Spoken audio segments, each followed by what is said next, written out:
సమానత్వానికి నాంది పలుకుతాయి. సోషలిజం అనేటువంటి పదాన్ని భారతదేశానికి తీసుకొని వచ్చి పెద్ద ఎత్తున అసమానతతో కూడినటువంటి భారతదేశ సమాజాన్ని పూర్తి స్థాయిలో అభివృద్ధి చేయడం కోసం వారు వేసినటువంటి పంచవర్ష ప్రణాళికలు కానీ, లేకపోతే సైంటిఫిక్ టెంపర్మెంట్తో వారు తీసుకున్నటువంటి నిర్ణయాలు కానీ ఈరోజు భారతదేశాన్ని సమున్నతంగా ప్రపంచ స్థాయిలో నిలబెట్టింది. ఈరోజు జవహర్లాల్ నెహ్రూ గారి గురించి తెలియనటువంటి కుహనా మేధావులు కొద్దిమంది ఆయన గురించి అక్కడక్కడ తప్పుడుగా ప్రచారం చేస్తాం. భారతదేశ చరిత్రని, భారత స్వాతంత్ర సంగ్రామాన్ని, ఈ దేశ స్వాతంత్రం కోసం జరిగినటువంటి పోరాటాలని అర్థం చేసుకుంటే, వాటి గురించి తెలుసుకుంటే జవహర్లాల్ నెహ్రూ గారి పాత్ర ఏంటో అర్థమవుతుంది.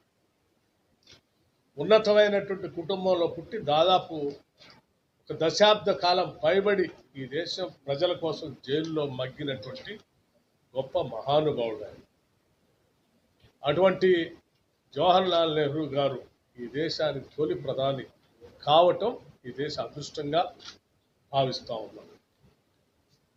జవహర్లాల్ నెహ్రూ గారు ఈ దేశంలో ఈరోజు ప్రపంచవ్యాప్తంగా టెక్నాలజీలో ఈ దేశం ముందుకు పోతుందనంటే, సైంటిఫిక్ టెంపర్మెంట్ ముందు పోతుందంటే, సైన్స్ అండ్ టెక్నాలజీని ఎస్టాబ్లిష్ చేసి ప్రపంచంతో పోటీ పడేటట్టుగా అనేక సెంటర్స్ని పెట్టి అభివృద్ధి చేయటం వల్ల వాళ్ళు ముందుకు పోతారు.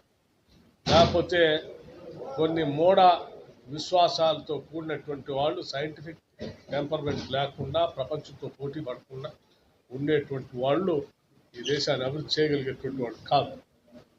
ఇవాళ అంతర్గ్రహాలకి, లేకపోతే మార్స్ దాకా, లేకపోతే చంద్రమండలం దాకా రకరకాల శాటిలైట్స్ని పంపించి సమాచార వ్యవస్థని ప్రపంచంతో పోటీపడేట్టుగా చేయగలిగిందంటే కూడా కేవలం జవహర్లాల్ నెహ్రూ గారి వల్ల.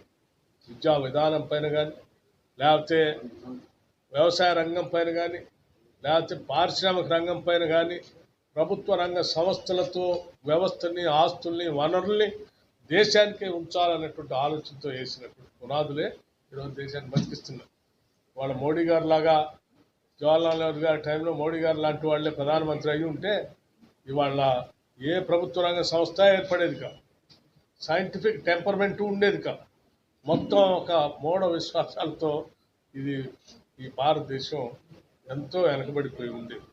వాళ్ళు ముందుకు పోయింది కాబట్టి ఆ ఫలాల్ని అనుభవిస్తూ, ఆ ఫలాల మీద కూర్చొని వాళ్ళ ఆయన చేసిన పునాదుల్ని తప్పుపడుతున్నటువంటి నాయకులందరినీ గురించి పూర్తిగా దేశ జనాభా, సమాజం అర్థం చేసుకోవాల్సిన అవసరం ఉంది. కాంగ్రెస్ పార్టీలో ఆయన నాయకత్వం, ఆయన పార్టీకి అధ్యక్షుడిగా పనిచేయటం, కాంగ్రెస్ పార్టీ ద్వారా ఈ దేశాన్ని స్వాతంత్రం తీసుకొచ్చే క్రమంలో ఆయన ముందుండి నడిపించడం, ఇవన్నీ కూడా ఈ దేశానికి కాంగ్రెస్ పార్టీకి కలిసి వచ్చినట్టు అద్భుతమైనటువంటి అవకాశాలుగా నేను భావిస్తూ, కాంగ్రెస్ పార్టీకి ఆయన నాయకత్వం ఇచ్చినందుకు కాంగ్రెస్ పార్టీలో కార్యకర్తలుగా మేమంతా కూడా ఈరోజు గర్విస్తూ ఉన్నాం. ఆయన రాజకీయ, సామాజిక, ఆర్థిక, విదేశాంగ విధానాలే ఈ దేశానికి చివరికి అంతిమంగా మిగిలిన విధానం. సరే, కేటీఆర్ గురించి మాట్లాడాలంటే చాలా అంశాలు. ఏంటి ప్రభుత్వ వైఫల్యాలు మీరు ఎండగట్టేది? ప్రభుత్వం పరిశ్రమలు పెట్టాలని చేసే ప్రయత్నం ప్రభుత్వ వైఫల్యం.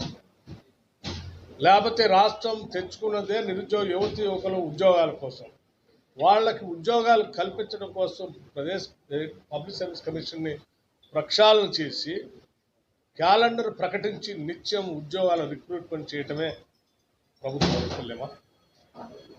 లేకపోతే ఈ రాష్ట్రంలో పుట్టినటువంటి ప్రతి పేదవాడికి అద్భుతమైనటువంటి రెసిడెన్షియల్ స్కూల్లో, ఇంటిగ్రేటెడ్ రెసిడెన్షియల్ స్కూల్లో విద్యా విధానం అందించాలని ఈ సంవత్సరం 5,000 కోట్లు ఖర్చు పెడుతూ ముందు తీసుకుని పోవటం ప్రభుత్వ వైఫల్యం.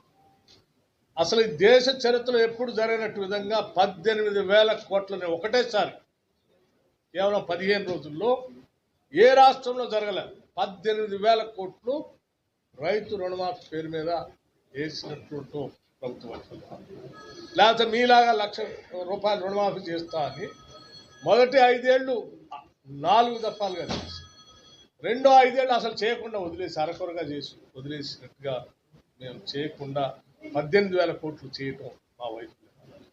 లేకపోతే రైతుల కోసం పంట నష్టపోతే ఒక్క రూపాయి కూడా ఇవ్వకుండా 10 ఏళ్ళు గాలికి వదిలేస్తే మేము పంట నష్టం జరిగితే లెక్కగట్టి పంట నష్టపరిహారం వెంటనే అందించడం ప్రభుత్వం వైఫల్యమా?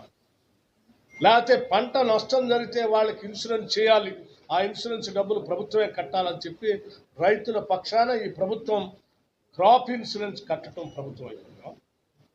లేకపోతే రైతులు ప్రమాదవశాత్తు ఎవరైనా చనిపోతే వాళ్ళకి ఇన్సూరెన్స్ ప్రభుత్వమే వాళ్ళ తరఫున కట్టాలని కట్టి వాళ్ళ జీవితాలు బాగు చేయటం ప్రభుత్వం అయిపోయిందా? సింగరేణి కాలనీస్లో పనిచేసే కార్మికులకి ప్రమాదవశాత్తు ఎవరైనా చనిపోతే ₹1 కోటి ఇన్సూరెన్స్ చేసి ఇప్పించడం చేయటం ప్రభుత్వ వైఫల్యమా?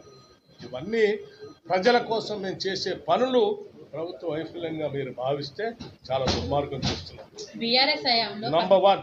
నంబర్ 2, మీకు ఉద్యోగాలు కోల్పోయినప్పుడల్లా, లేకపోతే మీ రాజ్య అధికారం కోల్పోయినప్పుడల్లా అమాయకులైన పేద ప్రజానికాన్ని రెచ్చగొట్టి వాళ్ళ భవిష్యత్తుని పణంగా పెట్టి వాళ్ళు నష్టపోతే ఆ నష్టంలోంచి మీరు ఫలితాలు పొందాలని చూసుకునే ప్రయత్నాన్ని కాంగ్రెస్ పార్టీ ప్రభుత్వం చూస్తుంది. సార్, బీఆర్ఎస్ హయాంలో 15,000 ఎకరాలు ఫార్మాసిటీ కోసం కలెక్ట్ చేస్తే కాంగ్రెస్ రియల్ ఎస్టేట్ కోసం మాత్రమే పచ్చని పొలాల్లో ఫార్మా క్లస్టర్లను పెడుతుంది. ఇది just about setting up pharma city at one central place of nearing about 15,000. The kind of pollution, the amount of pollution, we made it very clear. Even అపోజిషన్లో ఉన్నప్పుడు కూడా ఇక్కడే కోదండ రెడ్డి గారు కూడా ఉన్నారు, కిసాన్ సెల్ అధ్యక్షులుగా. అప్పుడు వారు, మేము, లేకపోతే మహేష్ కుమార్ గౌడ్ గారు పీసీ ప్రెసిడెంట్గా ఉన్నారు ఇప్పుడు వీరు. అట్లాగే మిగతా కాంగ్రెస్ పార్టీ సంబంధించి అనేక మంది నాయకులు ఇప్పుడు ఉన్నటువంటి ముఖ్యమంత్రి గారితో సహా, రేవంత్ రెడ్డి గారితో సహా అక్కడికి వెళ్ళి మేము చాలా స్పష్టంగా చెప్పాం. హైదరాబాద్ నగరం గ్లోబల్ సిటీగా పెరుగుతూ ఉంది, ఇది ప్రపంచంతో పోటీ పడుతూ ఉంది. హైదరాబాద్ రానుకొని ఇంత పెద్ద ఫార్మా సిటీని ఒకటే దగ్గర ఇన్ని వేల ఎకరాల్లో పెడితే ఈ పొల్యూషన్ హైదరాబాద్ నగరంలో నివాసం ఉన్నటువంటి ప్రజల జీవితాలు అల్లకల్లోలం చేస్తుంది. ఇంటర్నేషనల్ ఎయిర్పోర్ట్ ఆనుకొనే ఉంది. అసలు ఇంత పొల్యూషన్ తీసుకొచ్చే పరిశ్రమ నేను పెట్టకూడదు, దూరంగా క్లస్టర్స్గా ఏర్పాటు చేసి దూరంగా పెట్టుకోవాలని ఆనాడే చెప్పాము. మేము చెప్పినట్టుగానే అధికారంలోకి వచ్చి చేస్తున్నాం కూడా. So it is a good policy for the state. Decentralise చేస్తున్నాము, ఒకటే దగ్గర కాదు. మీరు నగరానికి అన్ని వైపులా అభివృద్ధి చెందాలి. ఈవెన్ రూరల్ ఏరియాస్ కూడా అభివృద్ధి చెందాలి, వెనకబడిన ప్రాంతాలు కూడా అభివృద్ధి చెందాలి. ఈ రాష్ట్రం తెచ్చుకున్నదే, ఈ రాష్ట్రంలో ఉన్న అనేక వెనకబడిన ప్రాంతాలన్నీ అభివృద్ధి చెందాలి కదా. కేవలం మీకోసం మీరు చెప్పినట్టు చేయడం కోసం కాదు కదా.